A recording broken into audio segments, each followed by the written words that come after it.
صاحبتنا بتقول انا متجوزه بقالي فتره واهلي من يوميها ما جابوليش اي مواسم، لا لحمه ولا حلاوه ولا اي حاجه، بس انا عارفه ان ظروفهم على قدهم وهما متعففين جدا، فمش باين قدام جوزي ان ظروفهم صعبة، بس انا عارفة وجوزي مقتدر ماديا، فكل مناسبة كنت بخليه هو اللي يجيب لحمة او حلاوة ونروح نوديها ليهم. المرة دي جوزي لمح بكلامه ان المفروض هما اللي يجيبوا، ولو مش هيجيبوا احنا ما نجيبش. هو ما قالش صريح بس انا فهمت من كلامه كده، وقال لي انت عندك في البيت كل حاجة وحاجات كتير، خدي واديلهم. قلت له بس انت جايب لامك واخواتك البنات علب مخصوص. قال لي ما هو طبيعي اجيب لاخواتي، وده معناه انه شايف ان اخواتي هما اللي المفروض يجيبولي.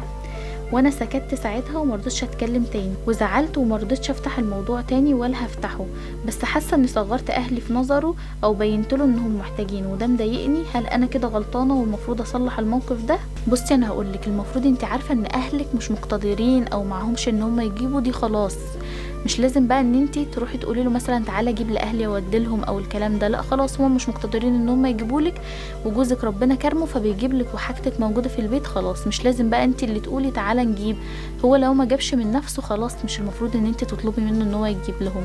وفعلا هو كلامه صح ان هو بيجيب لاهله او اخواته، هو ديت حاجه طبيعيه جدا ان هو بيجيب لاخواته وهو مقتدر خلاص، يعني طالما بايده ان هو يجيب ماشي، ما فيش بقى والظروف مش سامحه يبقى خلاص. وانتوا قولوا لها رايكم في التعليقات، هل فعلا كلامي ده صح او هي اللي عملته ده غلط او لا، وانصحوها في التعليقات تعمل ايه عشان تصلح الموقف اللي هي اتحطت فيه ده.